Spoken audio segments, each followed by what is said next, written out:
I remember the day I taught her to drive in this very car. Her hands, so small then, trembling on the steering wheel as she laughed, a sound like wind chimes. We were in an empty parking lot, and she'd treated every painted line like a cliff edge, her brow furrowed in concentration. I told her, "Easy does it, Alara. Just feel the machine. It'll tell you what it needs." Now her hands are steady, gripping the same worn leather, but the silence in the car is a suffocating blanket. We left the city an hour ago, the familiar landmarks dissolving into a blur of dusty green and sun-bleached brown, and every mile we travel feels less like a journey and more like a final sentence being carried out. She hasn't told me where we're going, and I haven't asked. How do you ask your own child why she's driving you into nothingness? Before I dive in, let me know in the comments where you're watching from, and if you enjoy stories like this, please like and subscribe. It helps me keep sharing more. The engine, a low thrum I've known for 15 years, is the only sound between us. It's a sound I associate with life, with errands and family trips and taking her to the hospital to deliver my grandson. Today it sounds like a death rattle. I watch her profile, a perfect silhouette I've known since birth, now carved from ice. The set of her jaw is unfamiliar, a hardness I've never seen. It's the jawline of a stranger, a CEO closing a hostile takeover, not my daughter.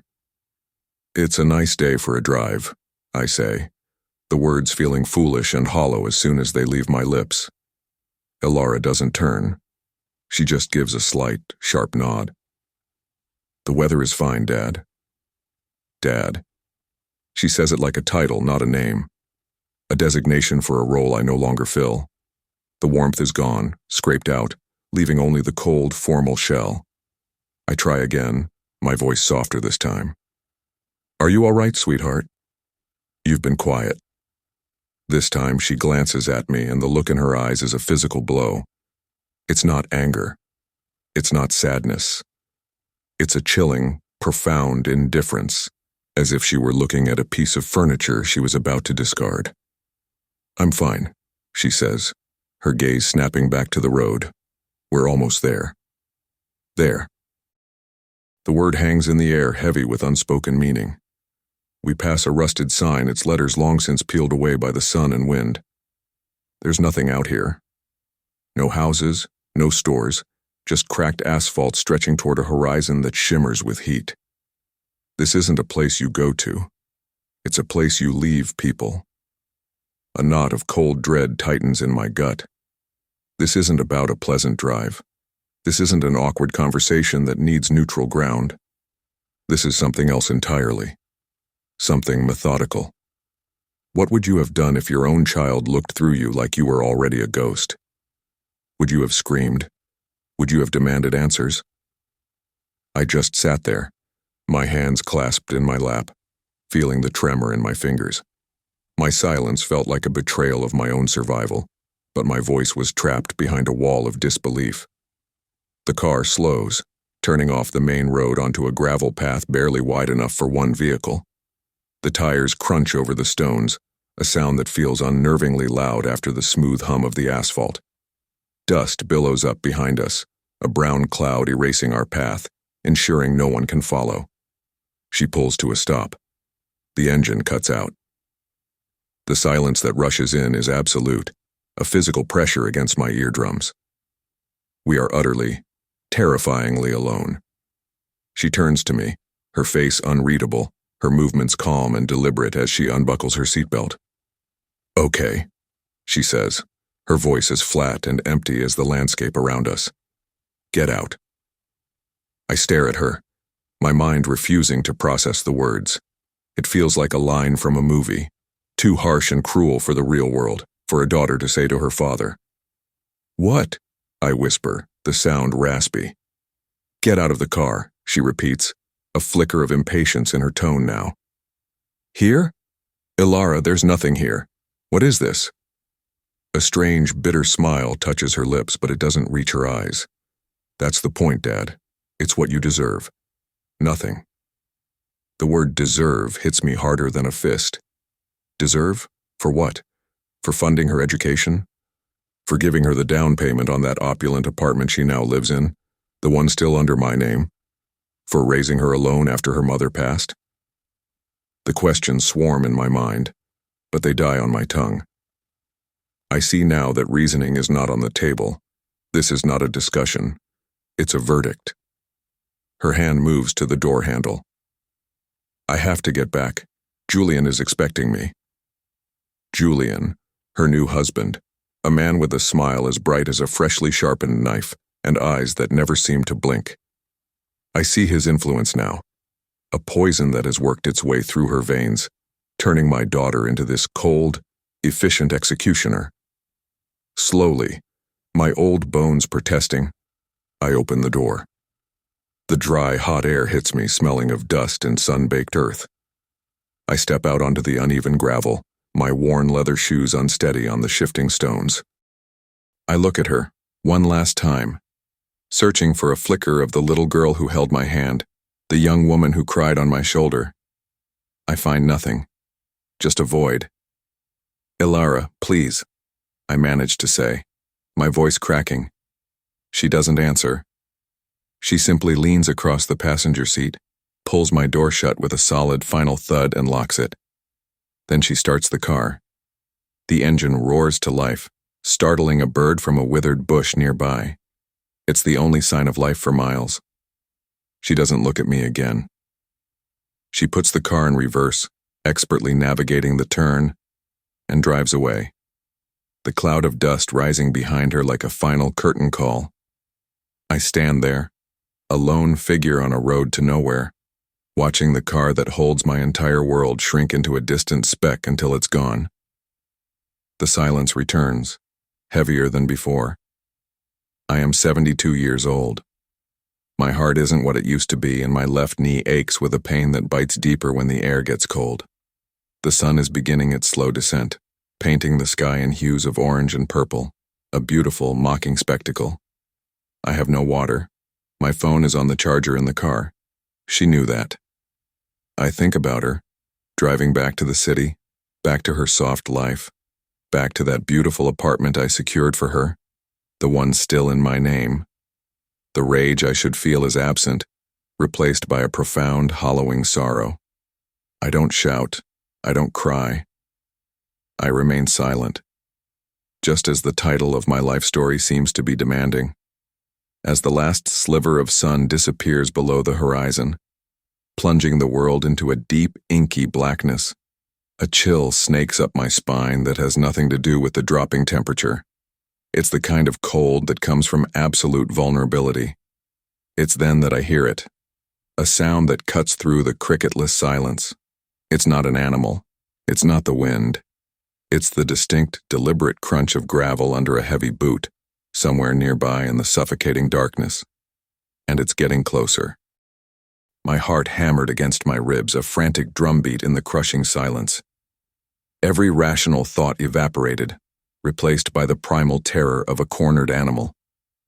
The footsteps were slow, deliberate, each crunch of gravel a tick of a clock counting down my final moments. I was an old man, left for dead, and now something was emerging from the darkness to finish the job. I squeezed my eyes shut, picturing Ilara's face, not the cold mask from the car, but the smiling child with scraped knees and a missing front tooth. It was a pathetic defense against the encroaching dread, but it was all I had. Was this how it ended? With a memory and a stranger in the dark? The footsteps stopped right beside me. I held my breath, my muscles coiled so tight I thought they might snap. The air grew heavy, thick with the presence of another person. I could smell stale tobacco and something earthy, like freshly turned soil. A full minute passed, an eternity in which my life replayed in fractured, chaotic flashes. Then a voice, low and rough like grinding stones, cut through the night. "You're William, then." It wasn't a question. It was a statement of fact, and the sound of my own name from this stranger's lips sent a fresh wave of ice through my veins. He knew who I was. This was no random encounter. My eyes snapped open. A silhouette stood over me, a hulking shape against the star-dusted sky. I couldn't make out his features, only the vastness of him. He wasn't a phantom, he was solid, real, and terrifyingly close. "Who are you?" I asked, my voice a dry, cracking whisper. He knelt, the gravel groaning under his weight. Now we were at eye level. I could see the glint of his eyes, but nothing more. "Doesn't matter who I am," he said. "What matters is who sent me." He reached out a hand and I flinched, expecting a blow. But his touch was surprisingly gentle as he placed a firm hand on my shoulder, helping me to my feet. My legs were weak, trembling. He was the only thing holding me up. "Who?" I repeated, my mind racing. Ilara? Did she have a last-minute change of heart? Was this her twisted way of sending help? Have you ever been so desperate you'd accept a hand from the devil himself? I was. In that moment, I would have taken help from anyone.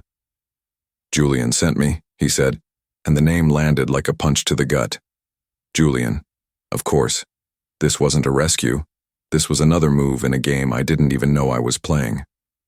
The man's grip tightened on my shoulder, as if he could feel the fight draining out of me. He said you might need a ride, said his wife had some business to attend to out this way. The man's tone was neutral, but the words were coated in poison. Business. Leaving her father to die in the desert was business. The man led me away from the road toward a dark shape I now recognized as an old, battered pickup truck. He opened the passenger door, the metal groaning in protest. "Get in. It's a cold night for an old-timer to be out here." I didn't have a choice. I climbed into the cab, the seat cracked vinyl that was cold against my skin. The inside smelled of oil and coffee. He got in the driver's side, the truck dipping under his weight, and turned the key. The engine coughed and sputtered to life with a roar that seemed to shake the very ground.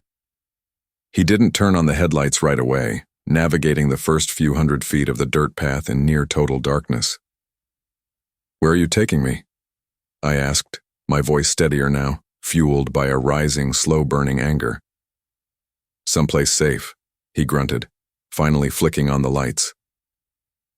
Two beams cut through the black, illuminating the desolate road ahead. "Safer than here anyway, and definitely safer than your son-in-law wants you to be." The statement was so contradictory it made my head spin. Julian sent him, but he was taking me somewhere Julian didn't want me to be? This man was a puzzle, wrapped in a threat, delivered as a cryptic warning. We drove in silence for what felt like hours, the city lights eventually appearing as a faint, distant glow on the horizon. But he didn't drive toward them.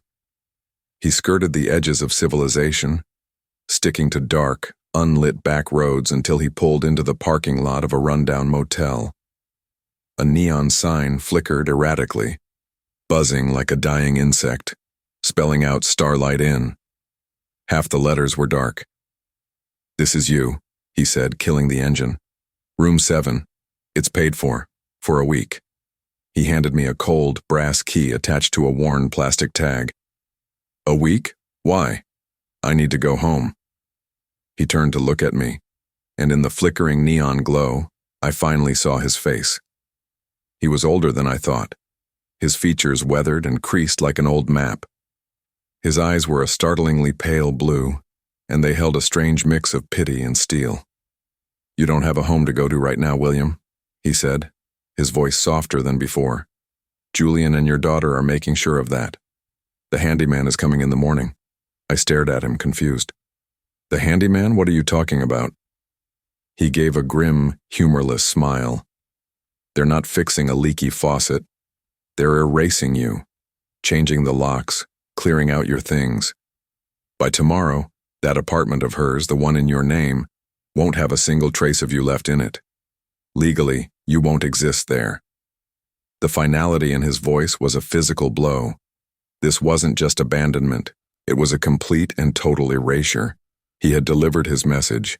He got out of the truck, walked around to my side, and opened the door. "Stay here. Lay low. Don't call anyone, especially not the police. They've already got a story cooked up for them, trust me." He placed a heavy hand on my shoulder one last time. You seem like a decent man. You got caught in something you don't understand. Be smart, William. Just for a little while." And with that, he got back in his truck and drove away, leaving me standing alone in the desolate parking lot of the Starlight Inn, the cold key clutched in my hand. I walked to room 7 on unsteady legs, the peeling paint and cracked concrete a perfect reflection of how I felt inside. I unlocked the door and stepped into a small, musty room that smelled of disinfectant and regret. The bed was covered in a thin, scratchy blanket. The only light came from the broken neon sign outside, casting pulsing red shadows on the walls. I sank onto the edge of the bed, my mind a storm of betrayal and confusion. I was a ghost, exiled. My life's work, my home, my own daughter, all stripped away in a single, brutal afternoon. Numbly, I reached into my coat pocket, my fingers searching for something familiar, something real. They brushed against the smooth, worn fabric, and then something else. Something small, hard, and metallic that wasn't the motel key. I pulled it out and held it in my palm under the pulsing red light. It wasn't mine. The man must have slipped it into my pocket when he'd steadied me. It was a single, ornate silver key, and my blood ran cold because I recognized it instantly. It was the key to my old private safe deposit box at the downtown bank. A box I had closed out 5 years ago. A box Ilara never even knew existed. A key to a ghost. That's what I held in my hand.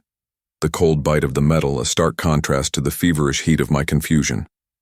The safe deposit box it belonged to hadn't existed for 5 years. I'd surrendered it, signed the papers, watched the bank clerk file the closure notice away in a dusty cabinet. I'd emptied its contents myself, my late wife's jewelry, my honorable discharge papers, the deed to our first tiny house. All of it was now in a fireproof safe in the walk-in closet of the apartment. Ilara's apartment. My apartment. The one where a handyman was currently acting as an undertaker for my life. Yet here it was, solid and cold in my palm, a physical impossibility that felt heavier than any truth I'd ever known. What message was being sent with a key that had no lock? I traced the ornate F of the First National Bank logo etched into its head. The metal was worn smooth in places, a testament to decades of use. My father's before it was mine, a legacy. And now, a riddle delivered by a man sent by my enemy. The stale, recycled air in the motel room tasted of dust and desperation. My throat was sandpaper dry, but I couldn't bring myself to drink from the grimy glass on the nightstand. I sat on the edge of the bed, the rough, scratchy blanket a poor imitation of comfort, and let the full weight of the man's words settle over me. "They're erasing you." It wasn't just about kicking me out. It was about making it so I was never there.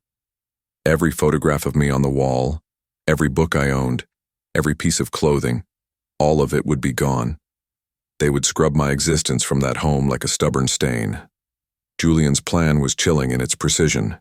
He hadn't just orchestrated my daughter's betrayal. He'd planned the aftermath with the cold calculation of a chess master. Abandon the old king in the wilderness, then immediately dismantle his castle so he has nothing to return to. Do you believe in ghosts? Not the kind that rattle chains, but the living kind. The ones who are erased from their own lives, forced to watch from the shadows. That's what they were making me. A ghost in my own story. But ghosts have unfinished business. And this key was the first hint of mine. It felt like a lifeline, but a poisoned one. Why would the man Julian sent give me this? It made no sense. It was a contradiction that gnawed at the edges of my sanity. Was it a trap? A breadcrumb leading me into an even more elaborate snare? Or was the man, the gruff driver with the pity in his pale blue eyes, playing his own game, a double agent in a war I was only just beginning to comprehend? This wasn't just a key. It was a message. But who was the real sender? The man who gave it to me, or the man who sent him? Sleep was impossible. Every time I closed my eyes, I saw Ilara's face as she drove away, a mask of serene cruelty. The image was burned onto the inside of my eyelids. I thought of the sacrifices made, The late nights I'd worked after her mother died to ensure she never wanted for anything. I had built my entire world around her happiness, her security, and she had dismantled mine in a single afternoon. The sorrow was a physical ache in my chest, a deep, resonant pain that came in waves. But beneath the sorrow, something new was beginning to form. A cold, hard kernel of something I hadn't felt in years. Not since I was a young man in a foreign land with a rifle in my hands. It was resolve. They had left me with nothing, but they had made a mistake. They'd assumed the old man was finished, that he would wander into the desert and quietly expire. They didn't know I had spent a lifetime learning how to survive when everything was taken from me. I had to get to that bank. I didn't know how. I had no money, no identification. My wallet was in the car with my phone, but I knew I had to try. Walking out that door felt like stepping into a hunter's crosshairs, but staying here was a slow death. This key was the only move I had left on the board. I lay back on the lumpy mattress, fully clothed, the key clutched tightly in my fist. The neon sign outside pulsed its rhythmic, broken heartbeat against the thin curtains. Red on, red off, a warning light. I finally drifted into a shallow, fitful sleep, my mind still racing. I would go in the morning. I would walk to the nearest main road and figure it out from there. It was a fragile plan, full of holes, but it was a plan. Sometime in the deepest, darkest hour of the night, a sound jolted me awake. It was sharp, shrill, and utterly alien in the context of my anonymous exile. For a moment I thought it was part of a dream. But it came again, a piercing, insistent summons that echoed in the small, stale room. It was the telephone on the nightstand, the old beige landline phone that probably hadn't been used in a decade. It was ringing. The sound was a violation. In the dead quiet of the motel room, the phone's shriek was like a shard of glass scraping against a nerve. For a moment, my sleep-addled mind traveled back 30 years, to a similar beige phone on a nightstand beside a hospital bed. That call had been the nurse telling me Alara had been born, her voice warm with shared joy. This ring was the antithesis of that memory. It was a cold, mechanical scream in a vacuum, promising not life, but something else entirely. It rang a second time, a third, each pulse stripping away another layer of my disbelief. Someone had found me. The hunter had located its prey. How could anyone possibly know I was here, in this forgotten room at the edge of the world? My hand trembled as I reached for the receiver. The plastic felt slick and foreign, a relic from another era. My heart was a frantic bird beating against the cage of my ribs. I lifted it to my ear, the simple action feeling like the most consequential decision of my life. I didn't speak. I just listened. For a long second, there was only the hum of an open line, a faint, crackling static that sounded like a distant fire. Then, the voice came, the same low, rough grind I'd heard in the truck. "Don't talk, William. Just listen." It was him, the driver, the man Julian sent, the man who had given me the key. The knot of fear in my stomach twisted into something more complex, a Gordian knot of dread and a fragile sliver of hope. "The handyman didn't find it," he said, his voice flat, devoid of any emotion. "He's still there. They tore the place apart, ripped open your mattress, pulled up the floorboards in the closet. Nothing." My mind struggled to catch up. A handyman looking for what? The key. But he had given me the key. It made no sense. "It wasn't the key he was looking for," the driver continued, as if hearing my silent question. "Julian already knew you had the key. He's been watching you for months, waiting for you to use it." A cold dread washed over me. Watched? For months? My quiet life, my walks in the park, my weekly grocery runs. Had I been under surveillance this whole time? Had my daughter been a part of it, her smiles and hugs a carefully constructed facade? Would you have trusted the voice on the phone? Or would you have assumed it was another layer of the trap, a way to lure you out into the open? I had no choice but to listen. I was a drowning man, and his words were the only thing that felt like a rope, even if it was held by my enemy. "The safe deposit box," he said, and the static on the line seemed to buzz with intensity. "You think it's empty. You think you closed it. You're wrong." The words hit me with the force of a physical impact. Wrong. Impossible. I remembered the day clearly. Signed the form. I handed over both of my keys. The clerk had stamped it closed in thick red ink. The bank manager owed Julian a favor, the driver explained, his voice a low growl. A big one. The account was never officially closed in the system. It was flagged, frozen, dormant. "Your key still works, William. It's the only one that does. Julian's been trying to get a court order to drill it open for a year, claiming you were incompetent, but he never had enough proof. He needed you to lead him to it." The pieces began to click into place, forming a picture more monstrous than I could have imagined. This wasn't just about getting rid of me. It was about something inside that box. Something I didn't even know was there. "What's in it?" I whispered, my voice hoarse. "Why does he want it so badly?" There was a pause, and for a terrifying moment I thought he had hung up. Then he spoke, his voice dropping even lower. "Your wife. Before she passed. She was a smart woman, William. Smarter than you knew. She was Julian's accountant, back when he first started his company. She saw things. Numbers that didn't add up. 2 sets of books. She made copies, originals, everything. She put them in that box a week before she died.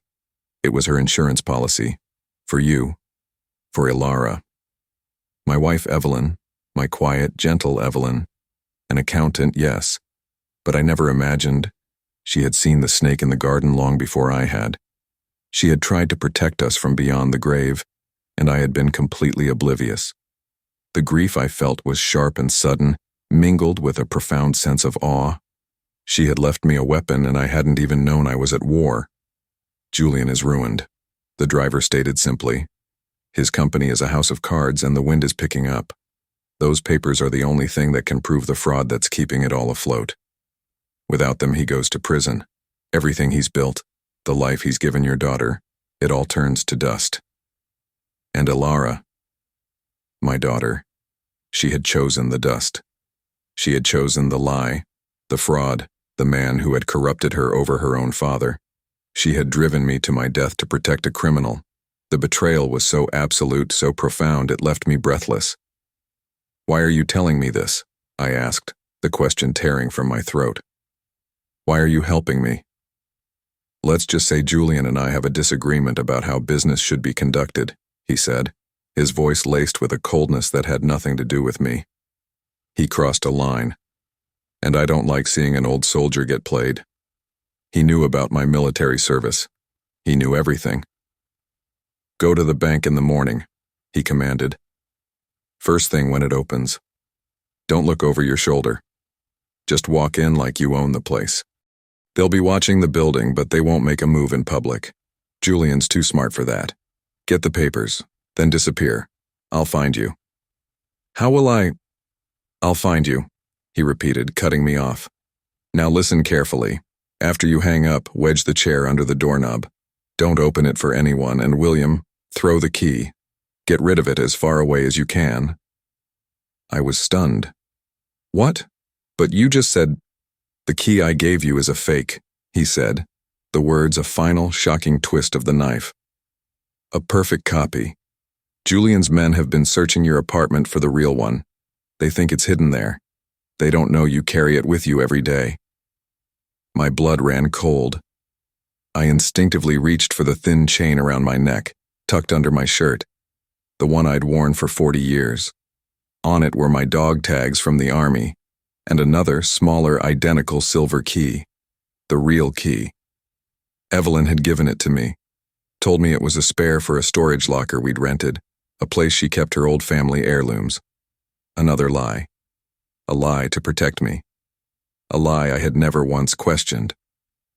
"He thinks the key you have is real," the driver said. "Let him think it. Let his people watch you throw it away. It'll buy you time. It'll make them think you've given up." And then the line went dead. I was left holding a silent receiver, the dial tone a monotonous, mocking drone in the profound quiet of the room. I slowly placed it back in its cradle. The puzzle was complete. This wasn't just a family drama. It was a high-stakes corporate conspiracy, and I, the forgotten old man, was standing at the very center of it, holding the only thing that mattered. I looked at the fake key in my hand, the one the driver had given me. It was a decoy, a piece of misdirection in a deadly game. Then my hand went to my chest, my fingers closing around the warm, familiar shape of the real key against my skin. It was no longer a memento. It was a legacy of truth, a ticking bomb, and the only weapon I had left. Dawn was a gray smear on a grimy window. Sleep had been a stranger, but cold resolve was not. My first move was to follow the driver's instructions. Through the blinds, I saw their dark SUV idling near the exit, Julian's Vultures. I had to put on a show. Letting my shoulders slump, I played the part of the broken man they expected. I opened the window just enough, and with a flick of my wrist, let the fake key fall into the weeds below. A gesture of final surrender. I hoped they were watching. Then came the test of nerve. I wedged the chair from the door and stepped out into the cool morning air. I didn't look at the SUV. I just walked, my bad knee a screaming protest, feeling the invisible crosshairs on my back. I made it to the main road and eventually a bus stop. I had no money, only a story. I played the frail, confused old man for the weary driver, telling him my daughter had forgotten me. It worked. As the bus pulled away, I saw the SUV hadn't moved. They'd taken the bait. They believed I was defeated, the prize they sought now lying in the dirt. The bank was a marble tomb, cool and silent. Walking to the safe deposit desk felt like the longest walk of my life. The young woman's smile was polite. "I'd like to access my box," I said, my voice surprisingly steady. "Do you have your key?" I reached under my shirt and pulled the chain over my head. The real key, warm from my skin, landed on the polished desk. She typed my information into the computer. Her professional smile faltered. She stared at the screen, her brow furrowed. "Just one moment, sir," she said, her tone suddenly cautious. She picked up her phone and made a call, her voice a low, indecipherable murmur. My blood ran cold. This was the trap. She hung up and stood. "The manager will see you now, Mr. Redacted." But she didn't lead me toward the vault. She led me toward a heavy oak door marked Private. My heart hammered against my ribs. This was wrong. This wasn't the plan. She held the door open for me, and sitting behind the large mahogany desk, a smile of pure triumphant victory on his face, was Julian. Julian's smile was that of a collector pinning a butterfly to a board. "You look surprised, William," he said, his voice smooth as granite. "Did you really think you could outsmart me? In 5 minutes you will sign a document declaring you incompetent, granting me full power of attorney. Then you will open that box, and I will take what is mine. You will be escorted to a private facility. Ilara has already grieved you." He saw me as a loose end to be tidied away. He didn't see the ghost of my wife standing beside me. "You've gone to a lot of trouble, Julian," I said, my voice calm. "But you made a critical mistake. You assumed you were the only one with a man on the inside." His victorious smile tightened. "The driver? A disgruntled brute I paid handsomely." "His name is Marcus Thorne," I said, and the color drained from Julian's face. "Son of the business partner you bankrupted. He's been working for the SEC for 8 years, building a case against you. He wasn't your man, Julian, he was theirs." I leaned forward. "The phone call last night gave me my final instructions. This morning, while your men watched me throw away a fake key, I made a call of my own.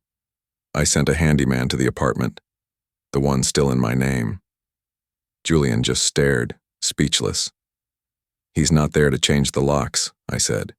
"He's a United States Marshal leading a team with a federal seizure warrant, a warrant for all assets at the address of a suspected co-conspirator in your fraud case. an asset seizure I happily authorized. As if on cue, Julian's phone vibrated on the polished desk. Alara's face lit up the screen. He looked at it, then at me, his eyes wide with terror. He didn't answer.